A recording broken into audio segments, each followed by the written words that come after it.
Here's a controversial truth that'll make some people uncomfortable. The most successful person in your office. The friend who always has their life together. Or even you yourself might be silently drowning while everyone else thinks you're swimming like a champion. We've been sold this dangerous lie that depression always looks like someone who couldn't get out of bed, can't hold a job, or falls apart in public. But what if I told you that some of the highest achievers, the most reliable people you know, are actually fighting a battle that's completely invisible to the outside world? This isn't about the depression you see in movies or read about in textbooks.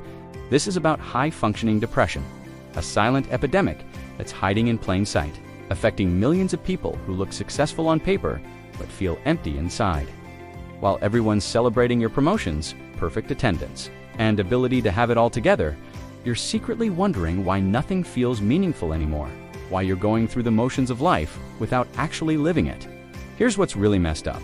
Because you're still showing up, still performing, still checking all the boxes society expects, nobody, including yourself, recognizes that you're struggling with a real mental health condition that deserves attention and treatment.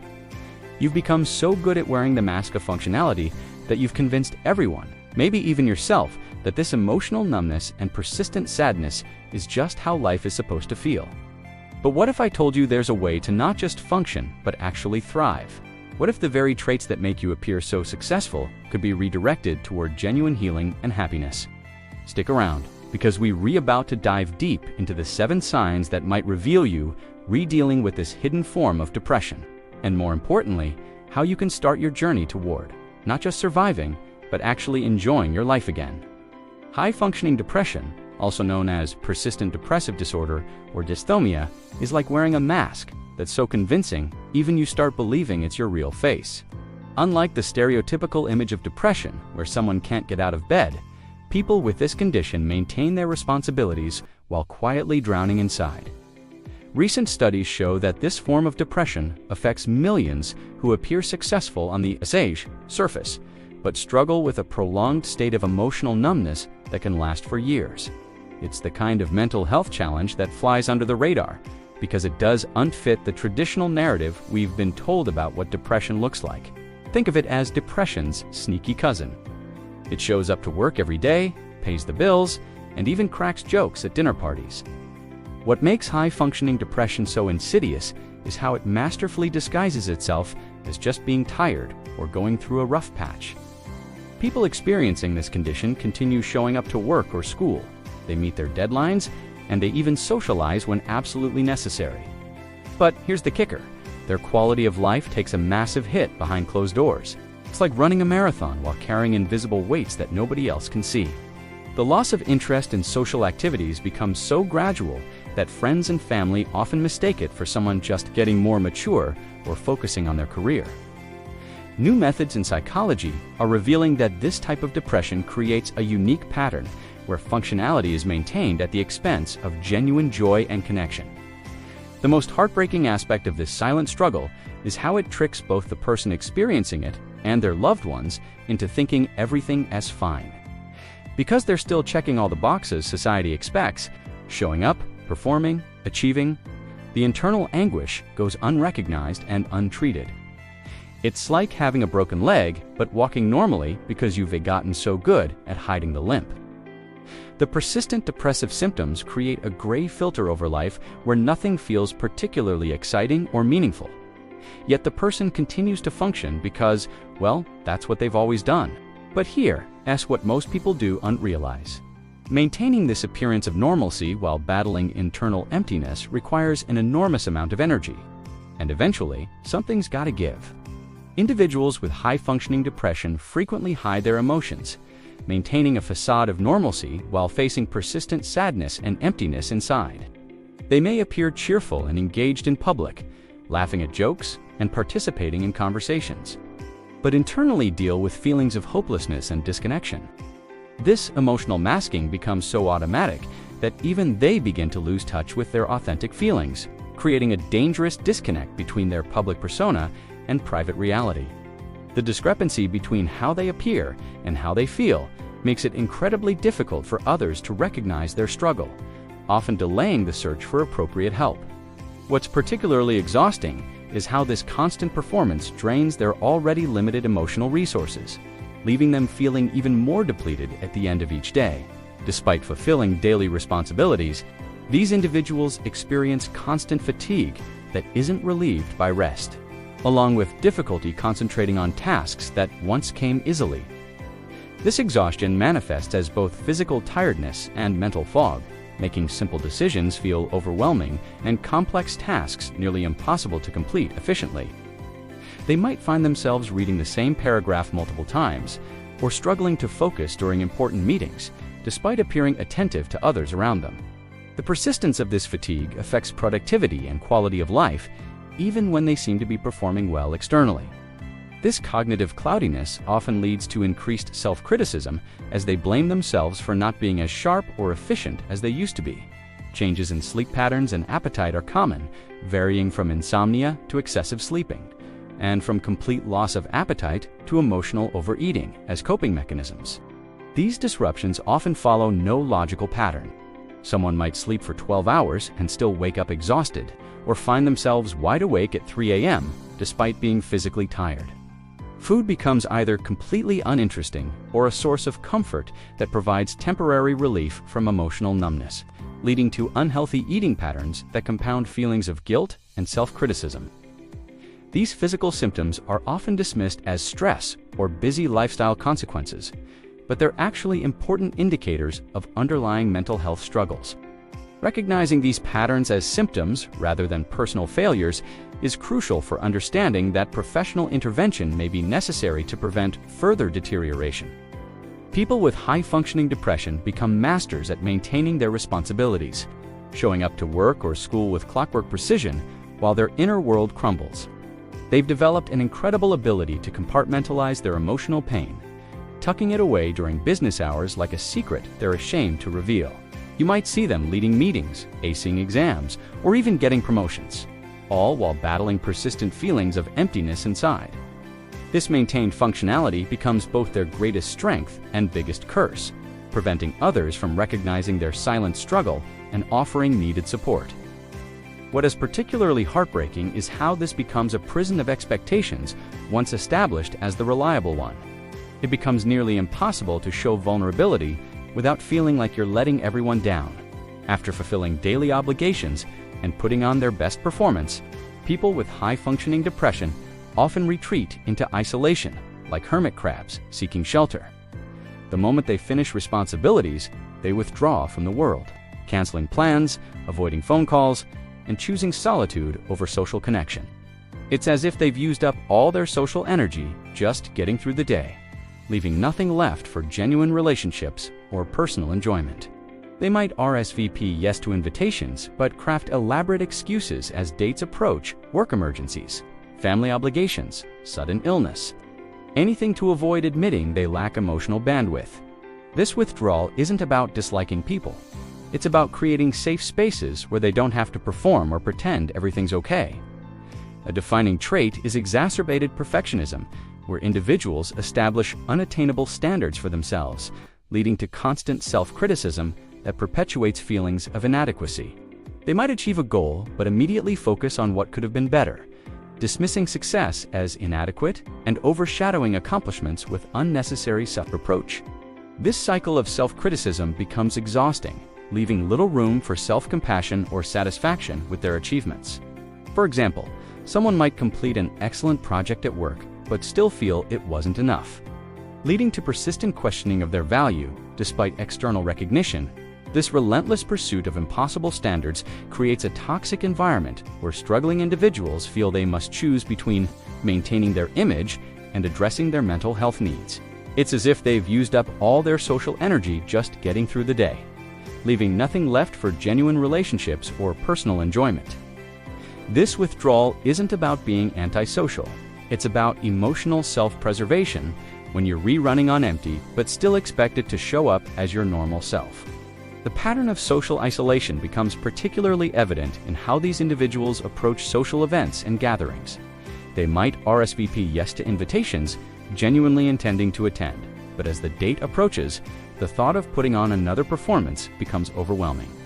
They'll craft elaborate excuses, work emergencies, family obligations, sudden illness. Anything to avoid admitting they simply don't have the emotional bandwidth to be on for others.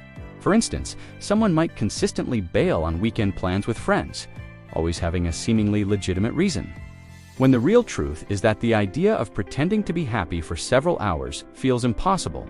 This avoidance creates a vicious cycle where isolation leads to more depression, which leads to more isolation.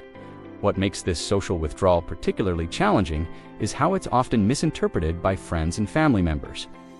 Loved ones might see this behavior as the person becoming flaky, selfish, or too busy for relationships, when in reality, it's a desperate attempt to protect what little emotional energy remains. The preference for solitude isn't about disliking people. It's about creating a safe space where they don't have to perform or pretend everything is okay. This retreat into isolation can last for days, weeks, or even months, during which the person might only engage in absolutely necessary social interactions while avoiding anything that requires emotional investment or genuine connection. High-functioning depression is like a master of disguise, slipping through the cracks of traditional mental health recognition, because it does unfit the textbook definition. We've all been taught, unlike the stereotypical image of someone who can't get out of bed, people with this condition show up to work, pay bills, and even crack jokes at family dinners. This appearance of normalcy creates a blind spot in both professional diagnosis and personal recognition, making it incredibly difficult to identify the underlying persistent depressive disorder. Mental health professionals often miss it during screenings because the person seems to have their life together. They're employed, functional, and articulate about their experiences.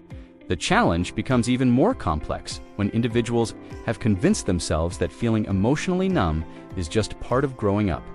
The invisibility of high-functioning depression creates a ripple effect that fundamentally alters how both the individual and their social circle perceive mental health struggles. When someone maintains responsibilities and appears successful, it reinforces the harmful belief that depression always looks a certain way: disheveled, unproductive, and obviously struggling. This misconception leads to dangerous minimization of symptoms, where friends, family, and healthcare providers dismiss concerns with phrases like, "You seem fine to me." The impact on self-perception becomes devastating when individuals start questioning the legitimacy of their own experiences, thinking, "Maybe I'm just being dramatic," or "other people have it worse." This self-doubt prevents them from seeking help while their emotional well-being continues to deteriorate behind closed doors. Perhaps most tragically, this misperception creates barriers to building genuine support networks and accessing appropriate treatment that could transform their quality of life. When people closest to someone with high-functioning depression can't see their struggle, it reinforces feelings of isolation and misunderstanding. The person learns to hide symptoms even more effectively, creating an exhausting cycle of performance that drains their already limited emotional resources. This lack of recognition can actually exacerbate depressive symptoms, as the individual feels increasingly disconnected from others and begins believing their experience is insurmountable. The challenge isn't just about getting a proper diagnosis. It's about fundamentally changing how we understand and recognize mental health struggles that don't fit traditional narratives. The journey toward healing from high-functioning depression begins with becoming a detective of your own life, uncovering the root causes that have been quietly shaping your experience.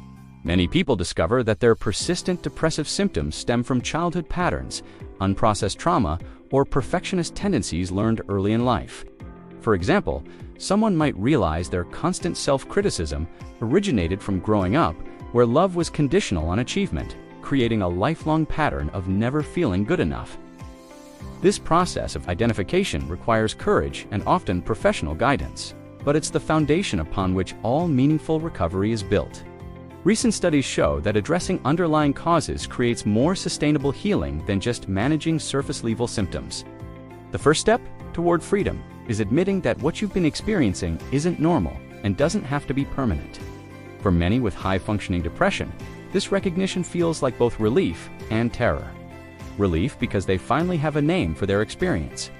This moment often comes after years of telling themselves they're fine, or that everyone feels this way. What's powerful about this recognition is how it opens the door to self-compassion, something that's been in short supply for people struggling with persistent depressive symptoms.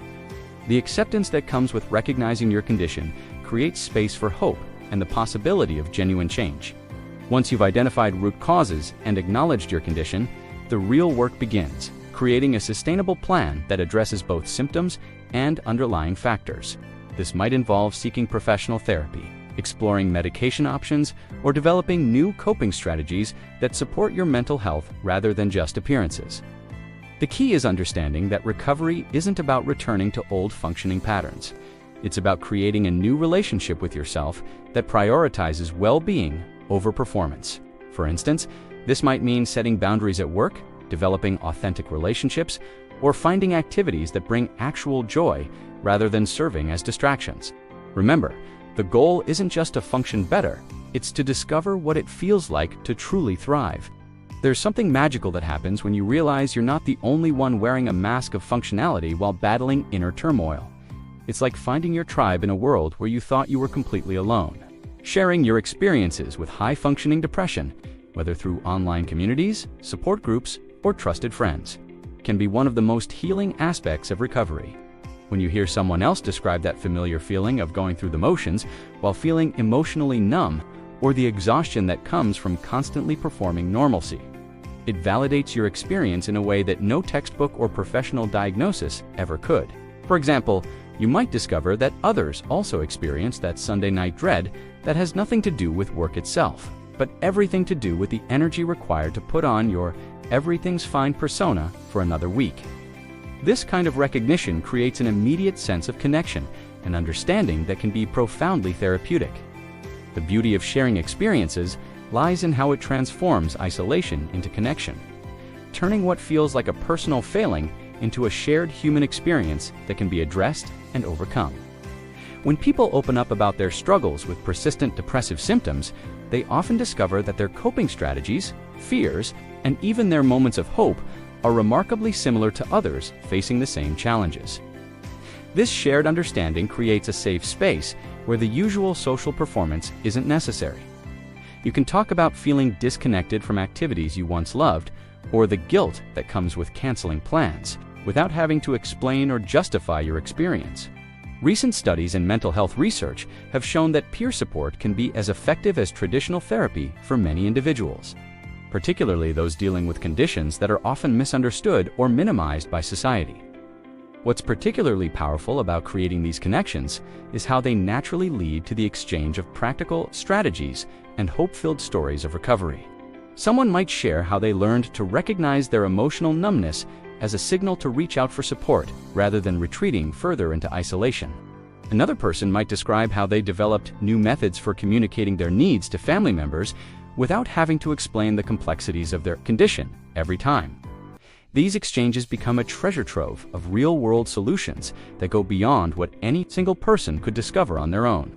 The act of sharing also helps break down the shame and secrecy that often surrounds high-functioning depression, replacing it with a sense of community and mutual support that becomes an essential ingredient for long-term healing and improved quality of life. So, here's the million-dollar question. After everything we've discussed today, are you going to keep pretending that feeling emotionally numb is just part of being an adult? Or are you finally ready to admit that you deserve more than just getting by? Because here's the thing, knowledge without action is just expensive entertainment. And you didn't stick around this long just to go back to the same patterns that have been quietly stealing your joy for months or maybe even years. I want you to be brutally honest with yourself right now. How many of these 7 signs hit a little too close to home? Which one made you pause and think, wait, that's exactly what I do? More importantly, what are you going to do about it? Are you going to continue wearing that mask of functionality until it becomes permanently fused to your face? Or are you ready to take the first step toward actually living instead of just surviving? Here's your homework. And yes, I'm giving you homework because transformation requires action, not just awareness. Pick one sign that resonated most with you and commit to addressing it this week. If it's the overthinking, set a timer for worry sessions. Give yourself 15 minutes to spiral, then move on. If it's the social isolation, reach out to one person you've been avoiding. If it's those unhealthy coping strategies, replace one destructive habit with something that actually serves your mental health. Small steps, but consistent ones. But don't you dare try to do this alone. That's exactly how you ended up here in the first place. Share this video with someone who might be struggling silently. Leave a comment below about which sign hit hardest for you, or better yet, tell us about one small step you're committed to taking this week. Your story might be exactly what someone else needs to hear to realize they're not alone in this struggle. And listen, if this content opened your eyes to something you've been ignoring, then you need to subscribe to this channel and hit that notification bell, because we're just getting started. We're building a community of people who refuse to settle for just functioning when they could be thriving. And trust me, you're going to want to be part of this journey toward genuine happiness and mental wellness.